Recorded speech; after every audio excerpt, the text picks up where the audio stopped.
तो हेलो बच्चों, स्वागत है आप सभी का राहुल एकेडमी की एक और बेहतर वीडियो में। तो प्यारे बच्चों, आज की इस वीडियो में हम लोग पढ़ने वाले हैं कक्षा 10 के मैथ का चैप्टर नंबर 9, जिसका नाम है त्रिकोणमिति के कुछ अनुप्रयोग।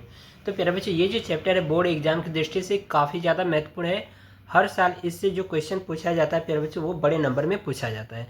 तो प्यारे बच्चों, इस चैप्टर का जो प्रश्नावली 9.1 है, उसके जितने भी महत्वपूर्ण प्रश्न हैं, उन सभी महत्वपूर्ण प्रश्नों को हम लोग आज की इस वीडियो में सॉल्व करने वाले हैं। तो चलिए बच्चों, बिना किसी देरी के आज के वीडियो को हम लोग शुरू करते हैं। ठीक है। तो प्यारे बच्चों, इस चैप्टर में हमें कुछ बेसिक चीज़ें हैं जिसको जानना जरूरी है। ठीक है।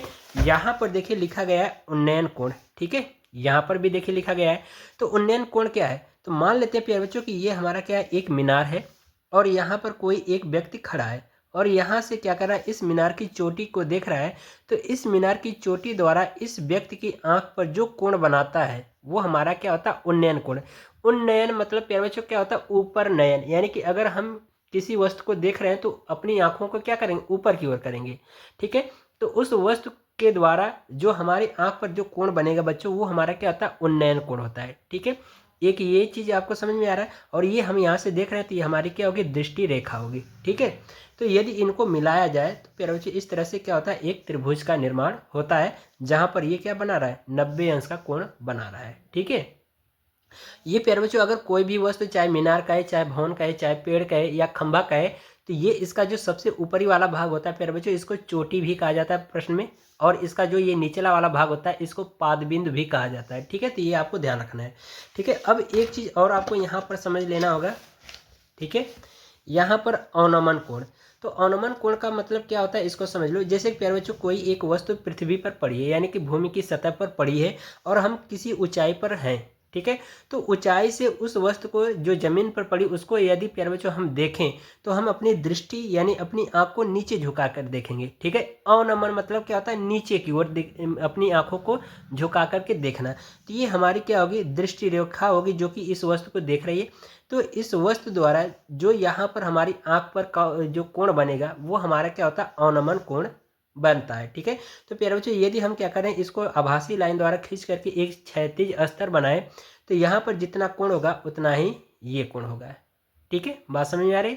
अब ये चीज क्लियर हो गया। तो प्यारे बच्चों, इस चैप्टर का जो प्रश्नावली 9.1 है, उन क्वेश्चन को हम लोग सॉल्व करेंगे। बाकी जो प्यारे बच्चों ये जो उदाहरण है, उदाहरण मोस्ट इंपॉर्टेंट क्वेश्चन है, सभी उदाहरण आपको करना है। ये उदाहरण मैं अभी नहीं कराऊंगा, जब आपका जैसे बोर्ड एग्जाम नज़दीक आ जाएगा तो सभी चैप्टर के जितने भी क्वेश्चन हैं उदाहरण वाले सबको सॉल्व कराऊंगा, क्योंकि ज़्यादातर आपके बोर्ड के एग्जाम में उदाहरण वाले क्वेश्चन ही पूछे जाते हैं और कुछ महत्वपूर्ण क्वेश्चन होते हैं आपके प्रश्नावली के। तो सबसे पहले हम लोग प्रश्नावली के क्वेश्चन को कवर करेंगे। ठीक है। तो यहाँ पर प्यारे बच्चों देखिए, जो आपका प्रश्नावली 9.1 है, इसका हम लोग प्रश्न नंबर 1 सॉल्व करेंगे, क्योंकि इस टाइप के क्वेश्चन प्यारे बच्चों आपके ऑब्जेक्टिव क्वेश्चन में पूछे जाते हैं, बहुविकल्पी प्रश्न में पूछे जाते हैं। ठीक है। तो इसमें देखिए कहा जा रहा है कि सर्कस का एक कलाकार एक 20 मीटर लंबी डोर पर चढ़ रहा है जो अच्छी तरह से तनी हुई है। कह रहा है कि और भूमि पर सीधे लगे खंभे के सिरे से बंधा हुआ है। यदि भूमि स्तर के साथ डोर द्वारा बनाया गया कोण 30 अंश का हो तो खंभे की ऊंचाई ज्ञात कीजिए। ये आपको प्रश्न में चित्र दे रखा है। ठीक है। ये हमारा क्या है, ये भी एक खंभा है। ठीक है। और ये हमारा क्या, ऐसी रस्सी है जिसकी लंबाई आपको दे रखा है 20 मीटर और ये कितने अंश का कोण बना रही है, जमीन के स्तर से 30 अंश का। ठीक है। तो इसमें ये जो खंभे की जो ऊंचाई h है, इसी का मान आपसे पूछा जा रहा है। तो चलिए इसको सॉल्व करते हैं। ठीक है। तो यहाँ पर प्यारे बच्चों हम लोग लिखेंगे प्रश्नावली 9.1। ठीक है। इसका पहला क्वेश्चन सॉल्व कर रहे हैं। इसमें प्रश्न में आपको चित्र दे रखा है कुछ इस तरह से। ठीक है। यहाँ पर आपको दिया गया है बी, यहाँ पर दिया गया है ए और ये सी है। यहाँ पर कोण बन रहा है 30 अंश का और ये जो ए सी है, ये रस्सी की लंबाई 20 मीटर दे रखा है। तो ये हमारा ए बी जो खंभा है, इसकी ऊंचाई पूछा जा रहा है। इसकी ऊंचाई मान लेते हैं, खंभे की ऊंचाई h मीटर हो। ठीक है। तो ये पूछा जा रहा है। तो चलिए इसको हम लोग सॉल्व करते हैं। तो फिर बच्चों हम मान लेते हैं कि खंभे की जो ऊंचाई है कितना है, h मीटर है। ठीक है। तो यहाँ पर लिखेंगे माना माना खंभे की ऊंचाई बराबर h मीटर। ठीक है। और AC बराबर कितना दे रखा है, 20 मीटर दे रखा है। ठीक है, ये दे रखा है। तो हमें खंभे की ऊंचाई पूछा जा रहा है, तो इसके लिए प्यारे बच्चों हम क्या करेंगे, सूत्र लगाएंगे साइन थीटा का। ठीक है, तो यहाँ पर लिखेंगे साइन थीटा बराबर, ये होता है लंब बटा कर्ण। इसके लिए प्यारे बच्चों आपको एक ट्रिक बता रहा हूँ, इसको ध्यान रखना। ट्रिक है लाल बटा कक्का। ठीक है, ये है। तो ये एल के मतलब क्या होता है, लंब बट्टे कर्ण, आधार बट्टे कर्ण और लंब बट्टे आधार। तो ये हमारा लंब बट्टे कर्ण के किसका होता है, फार्मूला साइन का होता है, और ये आधार बट्टा कर्ण किसका होता है, कॉस का होता है। ठीक है, और ये लंब बट्टे आधार किसका होता है, टेन का होता है। ठीक है, तो इन्हीं का व्युत्क्रम करते चले जाएंगे तो बाकी और त्रिकोणमिति जो फलन है उनके मान पता चल जाएंगे। ठीक है, तो यहाँ पर हम लोग सूत्र लगाएंगे साइन थीटा का, तो सूत्र होता है लंब बट्टे कर्ण। तो लंब आपका कितना है, ए बी, कर्ण कितना है आपका, ए सी। ठीक है, तो इसी मान रखिए, तो ये हो जाएगा साइन थीटा की जगह पे 30 अंश रखेंगे, तो ये हो जाएगा साइन 30 अंश बट्टा ए बी का मान कितना हमने माना, एच माना, तो यहाँ पर एच रखिए, और ए सी का मान है 20, 20 रख दीजिए। इसका वैल्यू होता है प्यारे बच्चों, ठीक है, वो होता है 1/2। ये हो जाएगा एच बट्टा 20, तो ये हो जाएगा 2h, तिरछी गुणा करा देंगे तो 2h बराबर हो जाएगा 20। इससे 2 से भाग कर देंगे तो ये हो जाएगा 10 बार चला जाएगा, तो h बराबर कितना आ गया, 10 मीटर। यानी खंबे की ऊंचाई कितना होगी, 10 मीटर होगी। ये आंसर हो जाएगा। इस टाइप के क्वेश्चन प्यारे बच्चों आपके बहुविकल्पी प्रश्न में पूछा जाता है, इसलिए मैंने इसको बता दिया। ठीक है, चलिए अगला प्रश्न देखते हैं। बहुत ही इंपॉर्टेंट प्रश्न है प्यारे बच्चों, कई बार आपके बोर्ड के एग्जाम में पूछा भी गया है। इसमें देखिए कहा गया है कि आंधी आने से एक पेड़ टूट जाता है और टूटा हुआ भाग इस तरह मुड़ जाता है कि पेड़ का शिखर जमीन को छूने लगता है। ठीक है, और कह रहा है इसके साथ 30 अंश का कोण बनाता है। पेड़ के पाद बिंद की दूरी जहां पेड़ का शिखर जमीन को छूता है 8 मीटर है। पेड़ की ऊंचाई ज्ञात कीजिए। ठीक है, ये मोस्ट इंपॉर्टेंट क्वेश्चन है प्यारे बच्चों, आप इसको बहुत ही अच्छे तरीके से तैयार कर लेना, इस बार भी पूछा जा सकता है। ठीक है, तो चलिए यहाँ पर हम लोग सॉल्व करते हैं। ठीक है, तो प्यारे बच्चों सबसे जो इम्पोर्टेंट होता है इस चैप्टर का चित्र बनाना है। चित्र अगर बना लोगे तो सवाल को बहुत ही सिंपल तरीके से कर सकते हो। ठीक है, तो चलिए इसको सॉल्व करते हैं। यहाँ पर लिखेंगे क्वेश्चन नंबर 2। ठीक है, सॉल्व करेंगे और सबसे पहले इसका चित्र बनाएंगे। कह रहे हैं प्यारे बच्चों कि एक पेड़ है, ठीक है, जो आंधी आने से उसका कुछ भाग टूट करके जमीन पर क्या होता है, ऐसे पड़ता है कि उसका जो कोण जो जमीन की सतह से कितने अंश का बनाता है, 30 अंश का बनाता है। और कह रहा है कि पेड़ के पाद बिंद से जो शिखर टूट करके जहाँ पर जमीन को टच करता है उसके बीच की जो दूरी है प्यारे बच्चों वो 8 मीटर दे रखा है। तो कह रहा है पूरे पेड़ की ऊंचाई ज्ञात कीजिए। ठीक है, तो ये मान लेते हैं प्यारे बच्चों कि ये इतना पूरा हमारा क्या एक पेड़ है। ठीक है, ये हमारा क्या एक पेड़ है। तो ये जो प्यारे बच्चों जो मैंने रेड लाइन से दर्शाया इसको मान लेते हैं कि यही आंधी आने से इतना भाग टूट करके इस तरह से जमीन पे पड़ जाता है। ठीक है, तो कह रहा है कि यहाँ पर कितने अंश का कोण बनाता है, 30 अंश का बनाता है। ठीक है, और कह रहा है कि ये जो पेड़ का जो पाद बिंदु यानी जहाँ पर जड़ है और ये जो टूटा हुआ भाग जहाँ पर सिरा आपको टच कर रहा है इसके बीच की दूरी कह रहा है 8 मीटर है। ठीक है, तो कह रहा है इस पूरे पेड़ की यहाँ से यहाँ तक की पूरे पेड़ की ऊंचाई आपसे पूछा जा रहा है कि इस पेड़ की ऊंचाई क्या होगी। ठीक है, ये चीज़ है। तो इसको हम बिंदु नाम दर्शा देते हैं। यहाँ पर ए मान लेते हैं, ये बी मान लेते हैं, ये सी है और ये डी है। तो प्यारे बच्चे यहाँ पर देख रहे हैं जो सी डी है ना यही वाला भाग टूट करके आकर के जमीन पे टच हो रहा है। तो इसका मतलब हम ये कह सकते हैं कि जो ए सी है वो किसके बराबर होगा, सी डी के बराबर होगा, क्योंकि यही वाला भाग आकर के टूट करके यहाँ पर लग रहा है। तो जितना सी ए सी का मान होगा उतना ही सी डी का होगा। ठीक है, तो पेड़ की ऊंचाई के लिए प्यारे बच्चों हम क्या करते हैं, सबसे पहले BC की लंबाई यानी BC की ऊंचाई ज्ञात कर लेते हैं, फिर इसके बाद CD की ऊंचाई ज्ञात कर लेते हैं। दोनों को जोड़ देंगे तो हमें किसका मान पता चल जाएगा, पेड़ की ऊंचाई ज्ञात हो जाएगी। ठीक है, तो चलिए सबसे पहले हम लोग त्रिभुज ABC में लगाते हैं। ठीक है, तो यहाँ पर लिखेंगे त्रिभुज, यहाँ पर हम लोग पहले दर्शा देते हैं कि जो AB बराबर है वो कितना आपको दे रखा है, 8 मीटर दे रखा है। ठीक है, तो चलिए यहाँ पर लिखेंगे त्रिभुज ABC में। ठीक है, तो यहाँ पर लगाएंगे टेन थीटा का फार्मूला, तो ये हो जाएगा टेन थीटा बराबर फिर बच्चे सूत्र होता है लंब बटे आधार। तो लंब आपका BC हो जाएगा और आधार कितना है AB। ठीक है, तो ये हो जाएगा AB, इसी में वैल्यू रखिए, तो ये हो जाएगा टेन 30 अंश हो जाएगा ठीक है।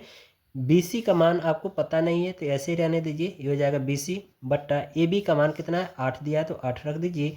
इसका मान होता है 1 बट्टा कड़ी में 3 बराबर ये हो जाएगा BC बट्टा 8। ठीक है, इनको सॉल्व कर लेते हैं प्यारे बच्चों। तो ये आ जाएगा BC का मान, ये हो जाएगा आपका 8 बट्टा कड़ी में 3 मीटर।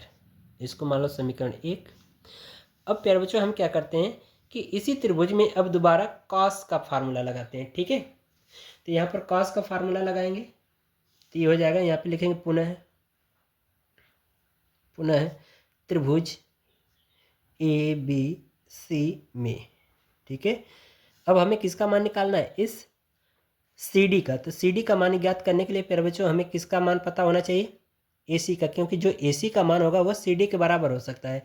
क्योंकि यहाँ पर हम लिख देंगे कि AC बराबर किसके होगा, CD के होगा। ठीक है, ये चीज़ आपको लिख देना होगा। तो चलिए यहाँ पर हम लगाएंगे। तो सूत्र होता है प्यारे बच्चों कॉस थीटा बराबर क्या होता है, आधार बटा कर्ण होता है। तो यहाँ पर लिखेंगे कॉस 30 अंश बराबर आधार कितना है 8, कर्ण कितना है AC। इसका मान होता है प्यारे बच्चों cos 30 अंश का मान कड़ी में 3 बट्टा 2। तो ये हो जाएगा कड़ी में 3 बट्टा 2 बराबर ये हो जाएगा 8 AC। ठीक है, तो इसको सॉल्व कर लेते हैं प्यारे बच्चों। तो ये हो जाएगा आपका 8 दूना के 16 और ये कड़ी में 3 AC। तो ये हो जाएगा कड़ी में 3 AC बराबर 16। तो AC बराबर कितना हो जाएगा, तो ये हो जाएगा आपका 16 बट्टा कड़ी में 3। ठीक है, इसको मान लो समीकरण 2। ठीक है, तो यहाँ पर लिखेंगे पेड़ की ऊंचाई बराबर, अतः यहाँ पर आगे लिखेंगे अतः पेड़ की ऊंचाई H बराबर फिर बच्चों कितना हो जाएगा BC प्लस CD के, ये हो जाएगा। ठीक है, तो इसी मान रख दीजिए। तो ये हो जाएगा H बराबर BC का मान कितना आया है 8 बट्टा कड़ी में 3। तो ये हो जाएगा 8 बट्टा कड़ी में 3। अब प्लस CD का मान आया 16 बट्टा कड़ी में 3। अब इनको जोड़ दो तो ये हो जाएगा, इनका एलसीएम कड़ी में 3 हो जाएगा। ठीक है, ये हो जाएगा 8 प्लस 16। तो इनको जोड़ देंगे फिर बच्चों। तो ये हो जाएगा आपका कितना 24 बट्टा कड़ी में 3। इनका परमेयीकरण कर देते हैं। ठीक है, तो यहाँ पर लिखेंगे हर का परमेयीकरण करने पर परमेयीकरण करने पर, ठीक है, कर दीजिए।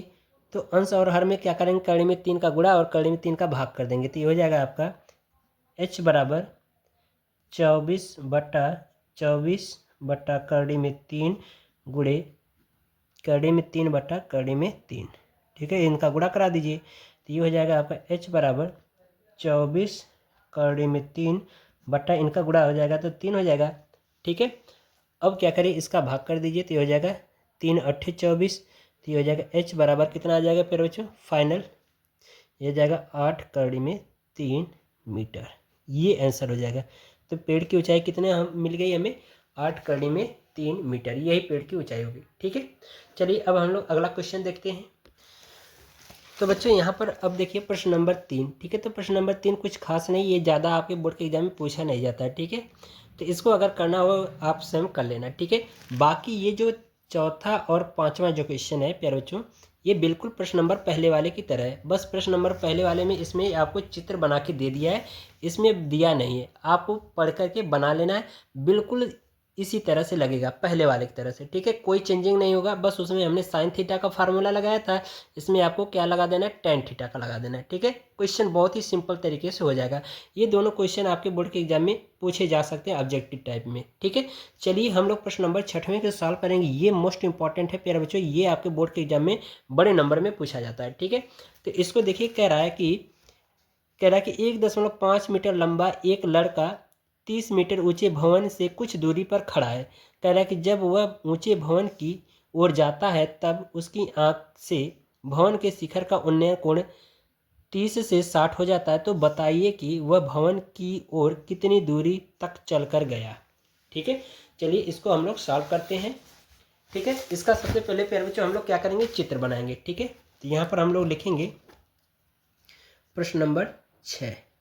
ठीक है प्यारे बच्चे, जो इंपॉर्टेंट क्वेश्चन उसी को हम लोग सॉल्व करेंगे। ये इंपॉर्टेंट क्वेश्चन की सीरीज चल रही। ठीक है, रेगुलर आपको हर चैप्टर वाइज आपको मोस्ट इंपॉर्टेंट क्वेश्चन वाली वीडियो प्रोवाइड होती रहेगी। ठीक है, और प्यारे बच्चे, इसके पहले के जो आपके चैप्टर्स हैं उनके मैंने जो मोस्ट इंपॉर्टेंट क्वेश्चन उनको प्रोवाइड कर दिया है। अगर नहीं देखें तो प्लीज़ आप देखिए, वीडियो का लिंक आपको डिस्क्रिप्शन में मिल जाएगा। ठीक है, तो चलिए इसको हम लोग सबसे पहले चित्र बनाते। कह रहा है कि 1.5 मीटर लंबा यानी 1.5 मीटर लंबा एक लड़का है और 30 मीटर भवन के सामने कह रहा है खड़ा है। ठीक है, तो ये मान लेते हैं कि हमारा 30 मीटर, ठीक है, 30 मीटर का क्या है, भवन है। ठीक है, और इसके जस्ट सामने क्या है, 1.5 मीटर का लड़का। अगर हम कह रहे हैं इसको इस तरह से मिला दें तो ये जो लड़का है इसकी लंबाई कह रहा है 1.5 मीटर है। ठीक है, तो कह रहा है कि ये कुछ दूरी पर जब आगे जाता है, ठीक है, अगर हम इसको एक आभासी लाइन द्वारा कुछ इस तरह से एक सतह हम स्तर मान लेते हैं। ठीक है, तो पहले यहाँ पर जब खड़ा है तो इतना यहाँ पर कितने अंश का कोण बना रहा है, 30 अंश का बना रहा है। ठीक है, यहाँ पर कितना अंश का बना रहा है, 30 अंश का बना रहा है। और कह रहा है कि इसमें प्रश्न में कि कह रहा है कि जब वह भवन की ओर जाता है तब उसकी आंख से शिखर का उन्नयन कोण 30 से 60 हो जाता है। तो मान लेते हैं यहाँ पर लड़का है, फिर चल करके कहाँ तक गया, यहाँ तक गया। तो मान लेते हैं ये कितनी दूरी चला है, x मीटर की दूरी चल करके ये भवन की ओर गया। तो इसके आंख पर जो कोण बना है प्यारे बच्चों वो कितना बन गया, 60 अंश का। ये वाला कोण कितना, 60 अंश का बन गया। तो प्रश्न में कह रहा है कि वह भवन की ओर कितनी दूरी चल कर गया, यानी कि ये वाला मान आपसे पूछा जा रहा है कि यह भवन की ओर कितनी दूरी चल कर के गया है। ठीक है, तो प्यारे बच्चे यहाँ पर अब एक चीज़ और आप देखो। ठीक है, जो ये लंबाई है 1.5 मीटर, वही ये होगी, वही ये होगी। तो यहाँ पर हो जाएगा कितना, 1.5 मीटर। ठीक है, यदि प्यारे बच्चों हम क्या करते हैं, इसका नाम दे देते हैं। ठीक है, इसका यदि नाम दे दें, ये हो जाएगा ए, ये हो जा रहा है बी, ये हो जाए सी और ये डी। ठीक है, तो अगर हमें क्या करना है, इस सी डी की लंबाई ज्ञात करनी है, तो इस पूरे 30 में से, यानी कि जो भवन की लंबाई जो दिया गया है, इस 30 मीटर में से क्या करेंगे, 1.5 मीटर घटा देंगे, क्योंकि इसकी आंख तो यहीं पर होगी ना, लड़के की पैर में तो होगी नहीं, सिर में ही होगी। तो इसलिए यहाँ पर क्या होगा, इतनी लंबाई ये घटा देंगे लड़के की। तो ये हो जाएगा आपका कितना घटा देंगे प्यारे बच्चों, तो ये आपका फाइनली मिल जाएगा इसका 28.5 मीटर, यानी कि इतनी लंबाई। ठीक है, अब इसी में हम क्या करते हैं, फार्मूला लगा करके इसको सॉल्व कर लेते हैं tan थीटा का। ठीक है, तो चलिए सबसे पहले हम लोग क्या करते हैं कि ये जो हमारा त्रिभुज बना है, त्रिभुज यहाँ पे कह सकते हैं BCD में। ठीक है, तो चलिए इसको सॉल्व करते हैं। यहाँ पे लिखेंगे त्रिभुज BCD में। ठीक है, त्रिभुज BCD ले लेते हैं। तो यहाँ पर लिखेंगे tan थीटा बराबर, ठीक है, तो यहाँ पर लिखेंगे tan थीटा बराबर सूत्र होता है लंब बटे आधार। तो लंब आपका कितना हो जाएगा, CD, आधार कितना हो जाएगा फिर बच्चों, यहाँ से यहाँ तक BC। ठीक है, तो ये चीज़ हो गया। तो अब हम क्या कर रहे हैं कि यहाँ पर मान रखते हैं। तो ये हो जाएगा tan 60 अंश रख दीजिए, तो ये हो जाएगा tan 60 अंश बराबर CD का मान कितना है हमें, 28.5, और BC का मान कितना है, ये वाला पता नहीं है, तो इसको यही रहने दो BC। इसका मान रख देते हैं प्यारे बच्चों, tan 60 अंश का मान। ठीक है, तो tan 60 अंश का मान होता है प्यारे बच्चों कड़ी में 3। ठीक है, तो ये हो जाएगा 28.5, यानी कड़ी में 3 बराबर 28.5, और ये हो जाएगा बट्टे BC। BC की वैल्यू निकाल लेते हैं। ये हो जाएगा BC बराबर फिर बच्चों 28.5 बट्टा कड़ी में 3 मीटर। ये तो मान हो गया हमें पता BC का। ठीक है, ऐसा क्यों हम प्यारे बच्चों BC का मान निकालें, क्योंकि हम इसका जब मान ज्ञात कर लेंगे ये हमें पता हो जाएगा। तो और फिर जब ये वाला त्रिभुज लगाएंगे, त्रिभुज ACD वाला लगाएंगे, तो इसका मान पता हो जाएगा। तो इस पूरे में से इस वाले का मान घटा देंगे तो हमें किसका मान पता हो जाएगा, x का मान पता हो जाएगा। तो इसलिए हमने सबसे पहले इसका मान निकाल लिया। अब इसका मान निकालेंगे AC का। ठीक है, तो फिर क्या करेंगे, AC वाले में से इस BC को घटा देंगे तो ये वाला मान पता चल जाएगा। ठीक है, तो अब यहाँ पर लिखेंगे पुनः। ठीक है, इसको ऐसे बॉक्स में बंद कर दो। ठीक है, जो वैल्यू निकल के आ जाती है। ठीक है, ये हो गया। अब लिखेंगे पुनः त्रिभुज ए सी डी में, त्रिभुज ए सी डी में। ठीक है, यहाँ पर रखेंगे तो इसमें भी वही टेन थीटा वाला फार्मूला लगाएंगे। तो यहाँ पर हो जाएगा टेन 30 अंश बटे लंब बटे आधार, डायरेक्ट वैल्यू लिख रहा हूँ मैं। तो ये हो जाएगा अब 28.5। आधार कितना है, ए सी है, तो ये हो जाएगा आधार ए सी। इसका मान फिर बच्चों टेन 30 अंश का मान होता है 1/3 तो ये हो जाएगा 1/3। ठीक है, ये हो जाएगा 28.5 बटा ए सी। इनका क्रॉस गुणा करा दीजिए तो ये हो जाएगा फिर बच्चों ए सी बराबर 28.5 मीटर। ठीक है, ये हमें पता चल गया। अब देखो हमें प्यारे बच्चों इस ए सी का मान पता चल गया, यहाँ से यहाँ तक का मान पता चल गया कितना, 28.5 ये पता चल गया। तो अब प्यारे बच्चों हमें कह रहा है कि इस x का मान ज्ञात करना है, यानी कि जो लड़का है वो भवन की ओर कितनी दूरी चला है, तो ये वाला मान पूछ रहा है। तो हमें इस BC का मान भी पता है और AC का मान पता हो गया है। तो हम क्या करेंगे, इस AC में से इस BC को घटा देंगे तो ये वाला मान पता चल जाएगा। ठीक है, तो यहाँ पर लिखेंगे अतः, यहाँ पर लिखेंगे अतः भवन की ओर, अतः भवन की ओर लड़के द्वारा चली गई दूरी, अतः भवन की ओर लड़के द्वारा चली गई दूरी। ठीक है, कितनी दूरी हो जाएगी, अब यहाँ पर मान रख देते हैं। ठीक है, तो हमने माना कितना, x माना दूरी, तो ये हो जाएगा x बराबर कितना हो जाएगा प्यारे बच्चों, ये हो जाएगा AC माइनस BC। तो अब इसे मान रखिए तो ये हो जाएगा x बराबर AC का मान हमें पता चल गया है कितना, 28.5 अब माइनस BC का मान पता है 28.5 बटे 3। ठीक है, अब इसी को सॉल्व कर लेते हैं। यहाँ पर 28.5 कॉमन ले लेंगे तो ये हो जाएगा x बराबर 28.5 कॉमन ले लिया, अंदर बचेगा 3 माइनस 1/3। इसको सॉल्व कर लेते हैं प्यारे बच्चों, तो ये हो जाएगा आपका 28.5। ठीक है, और कोष्टक में इसका गुणा कराएंगे तो 3 हो जाएगा, 3 माइनस 1/3 हो जाएगा। तो ये हो जाएगा आपका 28.5 गुणे ये हो जाएगा 2/3। ठीक है, इसका गुणा करा देंगे प्यारे बच्चों तो ये हो जाएगा आपका कितना, ये हो जाएगा आपका 57, क्योंकि 28 दूना के 56 और ये आपका 57 हो जाएगा। तो ये हो जाएगा 57/3। ठीक है, परमेयीकरण कर दीजिए इसका, तो 3 का गुणा और 3 का भाग कर देंगे। ठीक है, तो ये हो जाएगा गुणा, तो ये हो जाएगा आपका x बराबर 57/3 तो 3 से काट दीजिए तो ये हो जाएगा 19।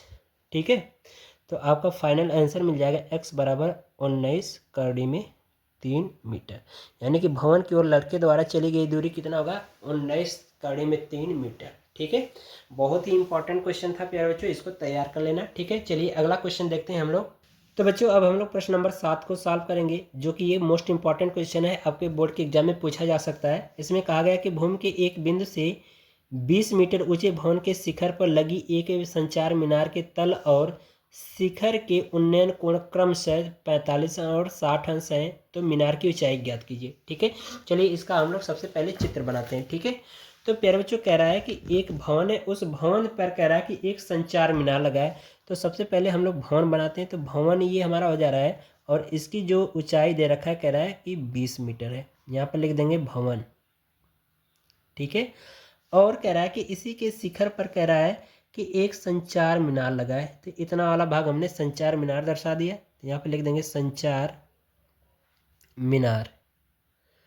ठीक है, तो कह रहा है प्रश्न में यही संचार मीनार की ऊंचाई आपसे पूछा जा रहा है कि ज्ञात कीजिए।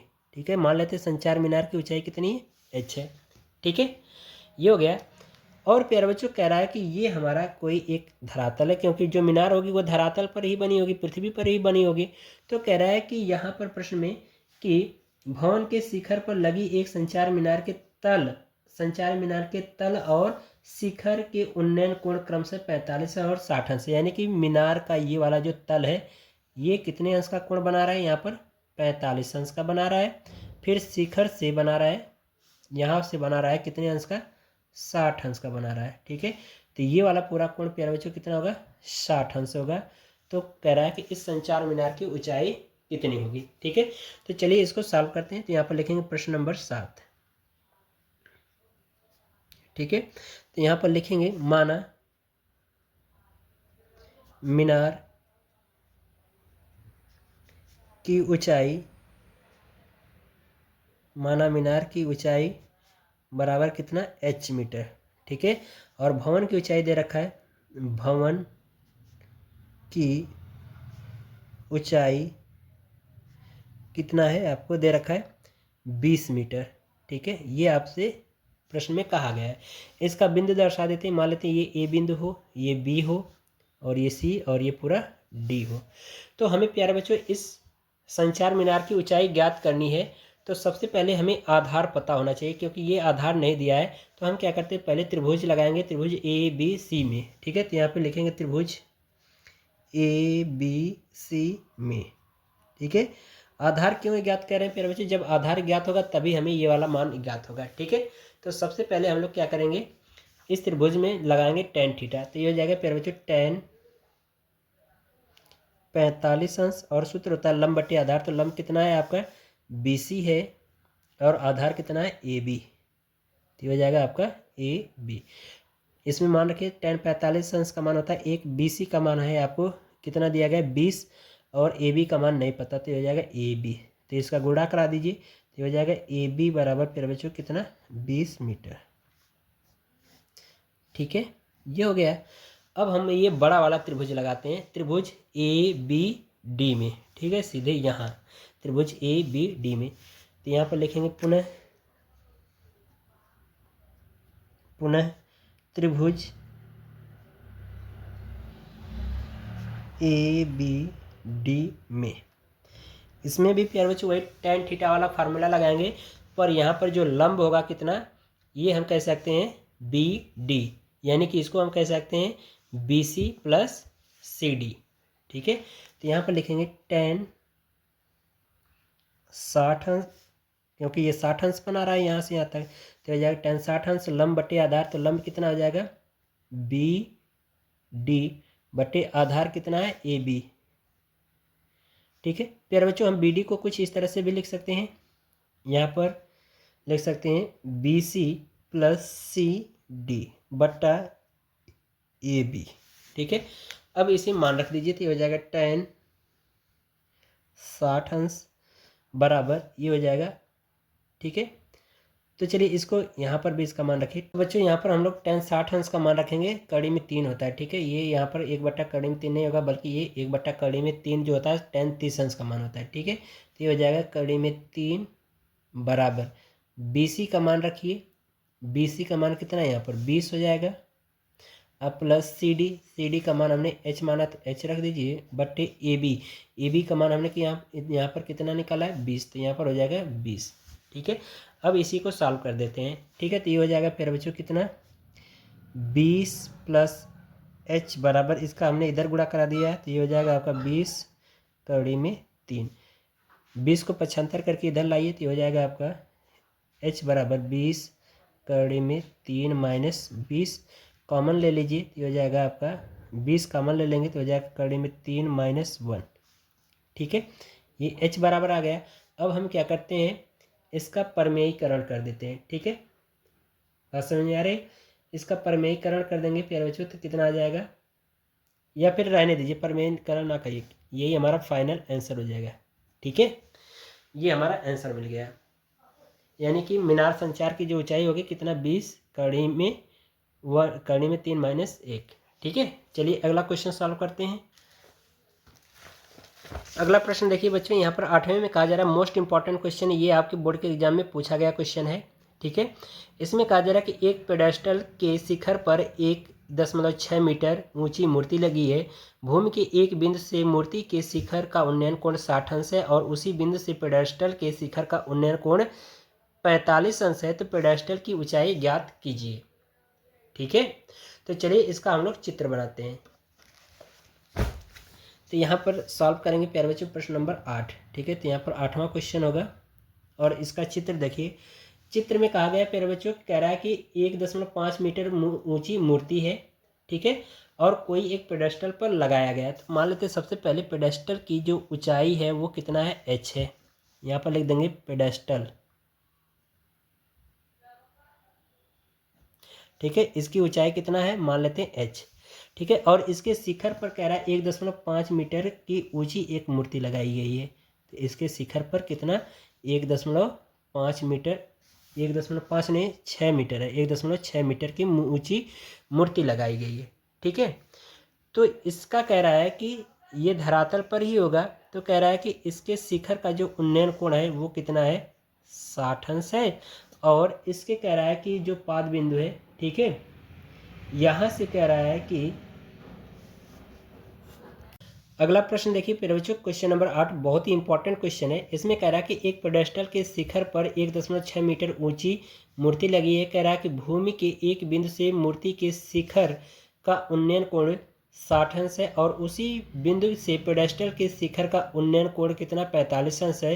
तो पेडेस्टल की ऊंचाई ज्ञात कीजिए। ठीक है, तो चलिए इसका चित्र बनाते हैं। चित्र प्यारे बच्चों अगर बना लोगे तो क्वेश्चन बहुत ही सिंपल तरीके से कर सकते हो। तो प्यारे बच्चों यहाँ पर हम मान लेते हैं कि ये हमारा कोई एक पेडेस्टल है। ठीक है, मान लेते हैं कि ये क्या है, एक कोई पेडेस्टल है। ठीक है, और इस पेडेस्टल पर कह रहा है कि 1.6 मीटर की ऊंची मूर्ति लगी है। ठीक है, तो यहाँ से मान लेते हैं ये पेडेस्टल का जो शिखर है, ये वाला भाग 1.6 मीटर ऊंची मूर्ति यहाँ पर लगी है। यहाँ पर लिख देंगे मूर्ति और ये लिख देंगे पेडेस्टल। ठीक है, तो कह रहा है कि इसके भूमि से, यानी कि कह रहा है कि भूमि से किसी बिंदु पर इस मूर्ति के शिखर द्वारा कोण कितने अंश का बनाया जा रहा है, 60 अंश का बनाया जा रहा है। ठीक है, फिर इसके बाद प्रश्न में कहा जा रहा है कि पेडेस्टल के शिखर का उन्नयन कोण, यानी इस पेडेस्टल के शिखर का जो उन्नयन कोण है वो कितना, 45 अंश है। तो यहाँ पर कितना होगा, ये वाला भाग 45 अंश है। तो कह रहा है इस पेडेस्टल की ऊंचाई कितनी होगी, ये ज्ञात करना है। ठीक है, तो मान लेते हैं पेडेस्टल की ऊंचाई कितनी, h मीटर हो। बात समझ में आ रही है? तो चलिए इसको सॉल्व करते हैं। तो यहाँ पर लिखेंगे सॉल्व। ठीक है, तो प्यारे बच्चों सबसे पहले हम क्या करते हैं कि इस पेडेस्टल की ऊंचाई ज्ञात करने के लिए सबसे पहले इस आधार का ज्ञात कर लेते हैं, आधार का मान। ठीक है, तो यहाँ पर यदि प्यारे बच्चों हम क्या कर रहे हैं कि इस पे बिंदु दर्शा दें, ये हो जाएगा ABCD। ठीक है, तो लिखेंगे त्रिभुज ABC में, त्रिभुज ABC में। ठीक है, यहाँ पर लिख देंगे माना पेडेस्टल की ऊंचाई बराबर h मीटर है। ठीक है, ये चीज़। तो चलिए इसको सॉल्व करते हैं।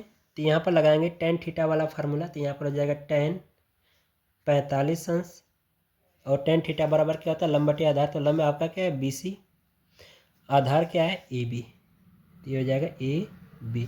tan 45 अंश का मान होता है 1, ये हो जाएगा BC। BC का मान हमने माना h, तो यहाँ पर रख दीजिए h। ठीक है, और ये हो जाएगा AB। तो AB बराबर फिर बच्चों कितना आ जाएगा, h। ठीक है, AB बराबर कितना मान पता हो गया हमें, h। अब इसके बाद प्यारे बच्चों हम क्या करते हैं कि ये बड़ा वाला त्रिभुज उपयोग करें, त्रिभुज ABD में। तो लिखेंगे पुनः त्रिभुज ABD में। ठीक है, तो इसमें भी हम लोग क्या लगाएंगे, tan थीटा वाला फार्मूला। ठीक है, तो ये हो जाएगा tan 60 अंश बराबर लंब बटे आधार। तो लंब क्या हो जाएगा प्यारे बच्चों, BC प्लस CD। तो ये हो जाएगा BC प्लस CD। अब पूरे बटा आधार कितना हो जाएगा, AB। अब मान रख दीजिए। ठीक है, तो प्यारे बच्चों जो tan 60 अंश है इसका मान होता है कड़ी में 3। तो ये हो जाएगा कड़ी में 3। यहाँ से BC का मान रखिए। तो BC का मान हमने माना है h, तो यहाँ पर हो जाएगा h प्लस CD का मान कितना है, CD का मान 1.6, तो 1.6।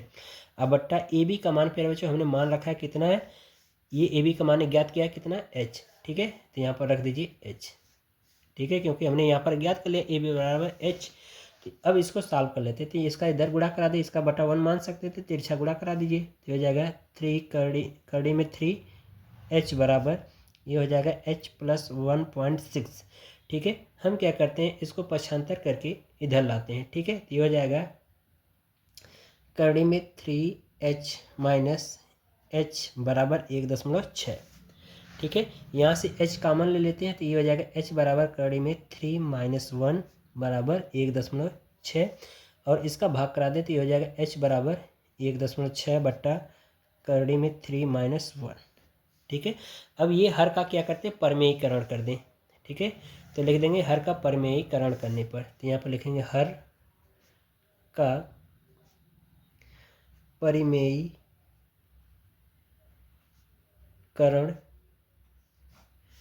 करने पर।